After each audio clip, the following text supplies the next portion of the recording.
कहे भैया वो तो जींस सिया ऊपर ऐसे ही था जींस कहीं की आवत पड़ी कली में किस भगवान जी कहता कैसे कहले बा कैसे हो भैया कहता तू सुनीला किसनी कन्हाई कहवा गैला कलूब में तो आई और छोड़ के कछनी और पीताम्बर जींस मंगावे के पड़ी टिशू को धुन में वाह भैया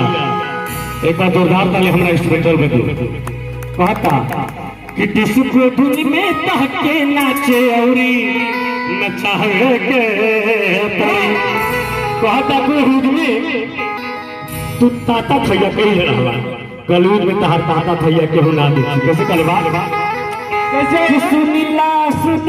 किसन कन्हाई गैया कलूद में तो आई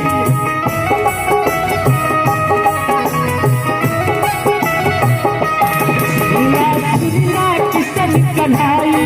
गैया कलूद में तो आई कोई के कुछ और पीताम्बर जींस मंगाए कहले बा कि छोड़ी के कछनी आई और पीताम्बर जींस मंगावे के पड़ी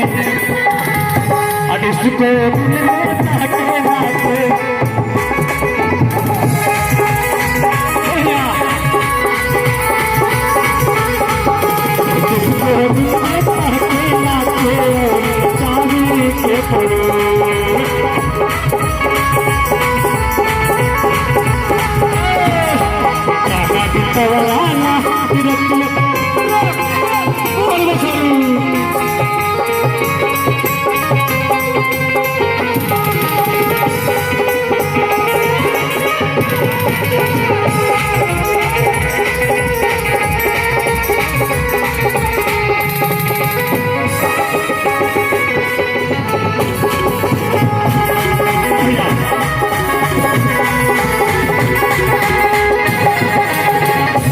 कहता कि हे भगवान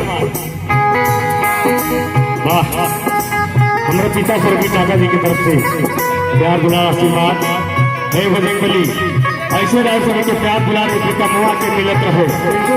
एक बार आप सब अपना हाथ पकड़े जोरदार ताली बजाई बोली बजरंगबली की भैया कट्टा सिंह जी राहुल का हमारा दिल में पिता सुरती माने लेकिन कट्टा ढेर काम तो डर कच्ची जराती का परिवार में सुनता पर अच्छा कुछ कह लगा कट्टा बड़ा विपद हुई कहाँ गया लेकिन भैया बड़े जोरदार तालियां भैया और भक्त कहता कि हे किस भगवान वो युग में तुमके दूध दही माखन मिलल रहे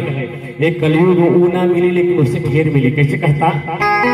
युग में तू दूध दही माखन खैला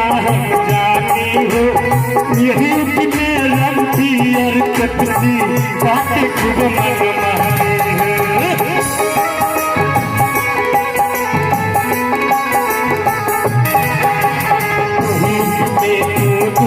दही माखन खैला हम जानी हो यही के रंगी और कटसी बातें खूब मन और कहता कि वो दिन तू तन दिमाग से चलत आला तब तहिया के मुंह छिले रहला लेकिन कलियुग में जब घरे एकदम मुंह छिल गया कहता इस जमाना के हिसाब से क्या कहता कि तहकी रह के बड़ी मुझ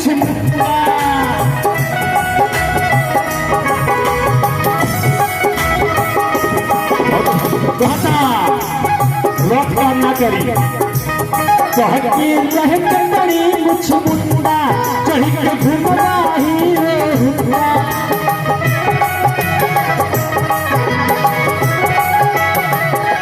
और कहता कि राधा जी के साथ में नदी के तीरे रास रचावत रहा एतिक कोनो जाके बढ़िया बियरवार खोले के पड़ी कलियुग कैसे कहले बा कैसे कहे बा कि बियरवार में अतः के राधा संगे राशि रचावे के परे डिस्को दिन में सहके नाचे रचावे के परे नाचे रचावे के परे। वाह भैया क्या बात है।